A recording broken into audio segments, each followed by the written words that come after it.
Bună, dragilor! Vă propun astăzi un exercițiu pentru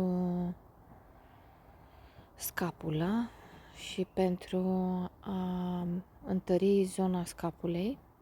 Este un exercițiu relativ simplu pe primul nivel. Cărămida acum este pusă pe nivelul cel mai mic. Am cele 4 degete în interior, iar degetul mare în sus.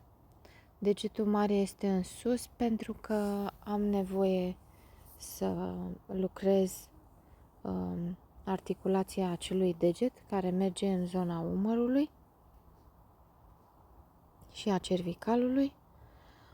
O să lucrez în sus și în jos. Merg tot timpul cu degetul mare în sus și schimb cărămida pe nivelul cel mai înalt. Rămân tot pe saltea, nu uit,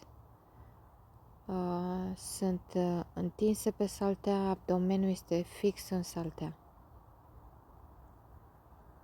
Nivelul acesta mai înalt e recomandat a se lucra după ce sunteți sigure că puteți lucra aproximativ 1 minut, 2 primul nivel. Fruntea este în saltea, cervicalul este cât mai lung.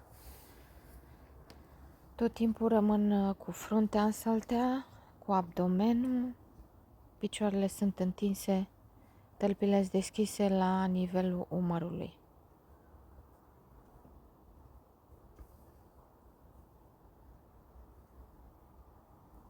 Mulțumesc!